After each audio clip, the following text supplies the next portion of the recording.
Ladies and gentlemen, babies and elephant, welcome to another new video. My name is Bosley, and today I want to share with you guys that I'm just playing around with the Archmage Arc with Assassin. This is still a work in progress. I'm actually just trying this build out. I actually tried out this build back when it was 3.14 or 15, I think. A few seasons back, and it was really fun. Basically, it's built around Arc, and then by using Archmage and Unleash to release, trying to attempt a one-hit KO on the boss or the minions and stuff like that. But you know, nowadays, PoE, the mobs and all that has become significantly stronger than before. It's kind of hard to achieve that without pumping in a huge amount of investment into the build. But with the amount of budget that you have for the build, considering it's a non-meta build, and also it's a very uncommon build, therefore the build gears that you require doesn't cost you liver and lung, okay, if you get what I mean. But yeah, it's a really fun build to try out. Probably you can push it a lot more further than what I have already. I just wanted to share with you guys about this build. Without further ado, let's jump straight into the build. So we are building the build around Assassin. The first skill you want to pick for Assassin, you always go for Mistwalker because you want to gain the elusive effect and also take no extra damage from crit strikes while you're elusive, especially when you're clearing the X, because usually when you get your first ascendancy point, you're clearing the X and the elusive will give you a lot more move speed, which helps you clear the X a lot faster. And then after that, you want to go for Unstable Fusion to gain the additional power charge and gaining chances of gaining power charges. And also going for Deadly Infusion for additional base crit and also crit multi per power charge. And last but not least, because we are going for Unleash, that means we are trying to attempt a one-hit KO. Of course, it's not. It's easier said than done, right? So for me, I've been using Ambush and Assassinate because most of the time you'll be kind of one-hitting the boss. That's why the boss will always be on full life when you're doing your first one hit. That's why the 40% increased crit multi against enemies with full life and 100% more crit chance. So it's more, not increased. So 100% more crit chance gives you double the crit chance, whatever that you have, on on enemies that are on full life, and 100% more crit chance against enemy on low life. And also, most importantly, the crit strikes have culling strike. So it's a free culling strike as long as you crit. And also 15% more damage with hits and ailments against enemies that are on low life. So this is why I picked over the opportunistic. Of course, ideally, this one will be much more consistent. But in terms of clear speed, I find this a lot more useful than the opportunistic. Because of the a huge amount of crit chance and crit multi and damage and culling strike and all that. So yeah, that is the ascendancy point that you want to go for the assassin. And then gear choices actually is really straightforward. We are just going all out power charges. We are going out all out crit.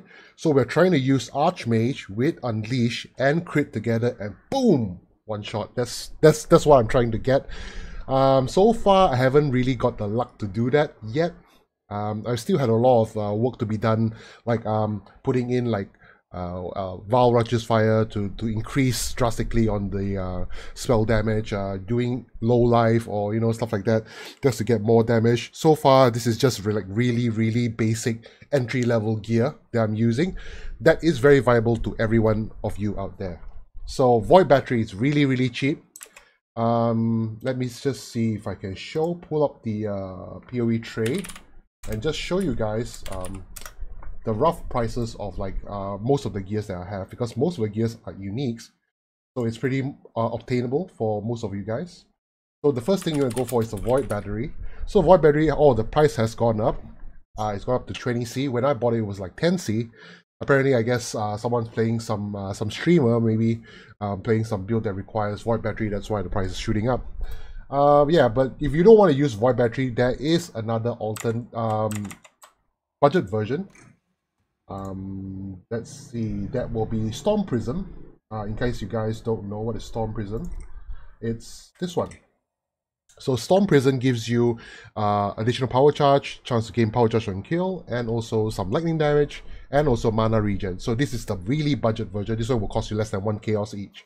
So use 2 of these, and then when you have the budget, go for 2 void batteries. For the headpiece, you want to go for the inward eye, because this one, most importantly, you will get the transfiguration of the mind. Then you will get a lot of base mana, because how Archmage and Unleash works, I'll explain a bit more during the gem links. But mainly, you just want to get Crown of the Inward Eye. That will be one of the most suitable helmets for the build in terms of budget. Of course, if you can get the one with the helmet chart arc chains addition time, it will be definitely better. I think I bought the helmet for like 50C, but you can definitely do it without the a chain additional time. So don't worry about the helmet chart. At Ziri's Foilable, this is like one of the required uniques for the build. So this one gives you a shit ton of base flat mana, and also increase maximum mana, regen, and also reduce attribute requirements for all of your gears and your gems. The rings, mainly you just want to get resist and base mana if you can. Mana regen, you want to get mana regen on both of your rings, because when we zap once, it will take up, a big sum of your mana. Okay, so you will need a lot of mana regen. Because this build, we are building across the board by using the agnostic. So this one allows your energy shield to go 0. It turns your energy shield to 0. But when you're not on full life, it will sacrifice 20% of your mana to recover that much life. So it's huge. So the more mana you have, the more it will regen. And on top of that, we are using Cloak of Defiance, which gives you Mind over Matter. So what is Mind over Matter? Mind over Matter means that 30% of the damage taken will be taken from your mana first before your lives. So, in other words, the life pool I have right now, 2.7k, it doesn't look that little, like, it's more than what you think, right? So, because your mana pool is also almost equivalent to your life pool. So don't worry too much about having below 3k or 4k health. It's totally normal. Of course, with more budget, you can definitely push it a lot more further. But as it is right now, the defense, I would say, it's quite reasonable. Okay. So the helmet, the necklace, make sure you get the mana regen on the rings. The armor, you want to get this one because of the regen, 1% mana per second, and the Mind over Matter, and also 10% of damage taken is taken from your mana before your life. So this one will give us a lot more survivability for the build. For the gloves, you just want to get any gloves with base mana and some resist and life. Belt, same thing, resist, life, and for the boots, you want to go for Skyforth, because Skyforth gives you a huge ton of stun threshold. Is based on 500% of your mana instead of your life. So I'm having 5k life, so the threshold will be 25k in order to stun my character. But I have no life regeneration, but it's fine because we have the agnostic and Mind over Matter and the mana regen, so we are totally fine and we are, good to go without the mana life regeneration. And this one gives us a lot of base mana, and also chance to gain a power charge on crit strike, and also 12% increased reservation efficiency of skills, which doesn't really matter because we're not going to reserve any mana for the auras. There is one aura I'm running right now, which is Wrath, which is linked to Eternal Blessing. That one I'll explain now on the gem links. Okay, so the gem links, we have Immortal Call with cast when damage taken.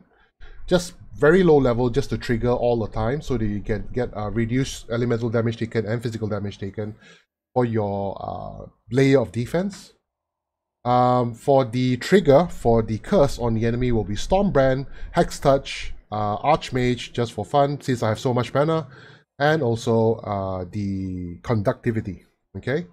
For the main gem link I'll be using, it's just a 5 link. It's not even a 6 link, it's just a 5 link. You can get this armor for like less than 10c, a 5 link one for 10 to 20c, really cheap.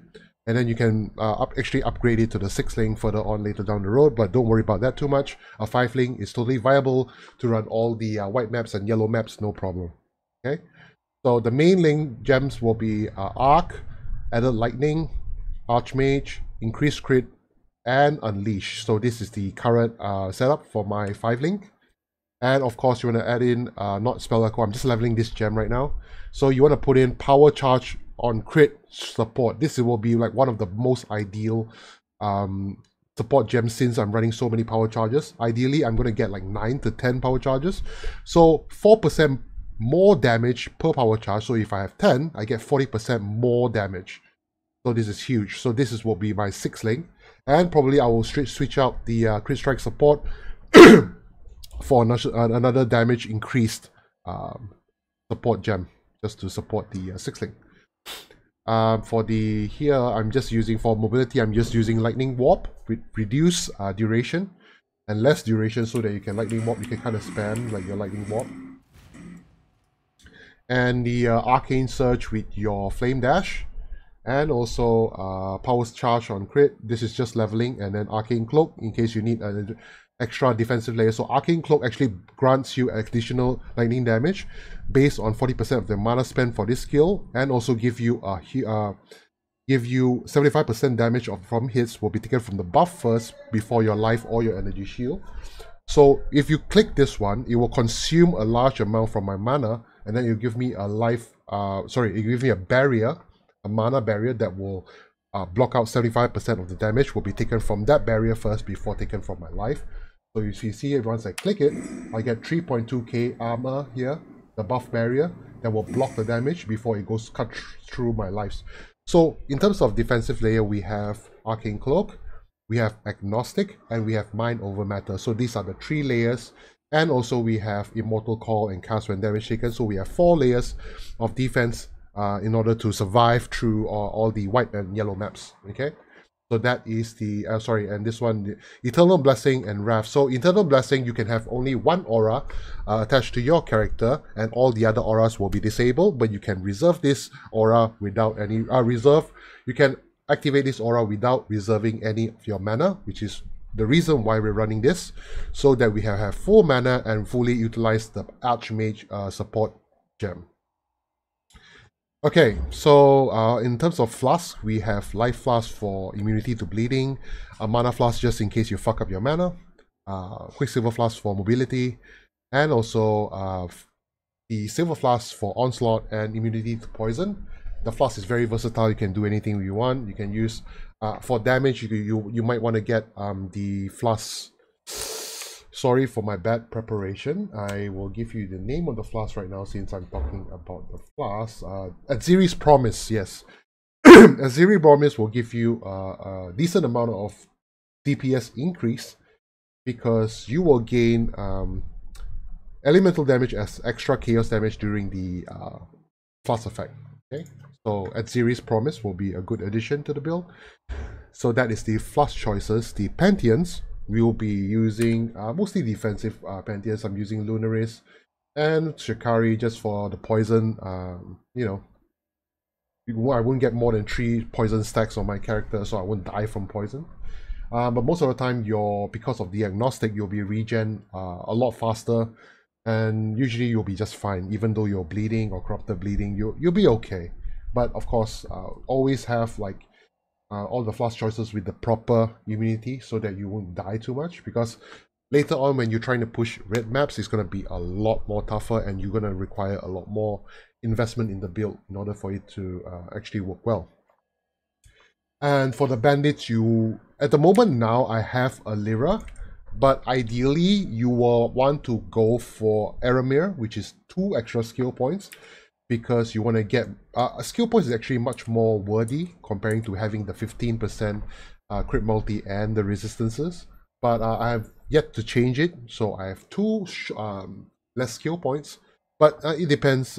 If you're low on budget, just stick to a Lyra. If you're high on budget, you can actually push a lot more with 2 skill points. Okay. So the last but not least, we're going to talk about the skill tree. So skill tree, we are going to start from Shadow over here.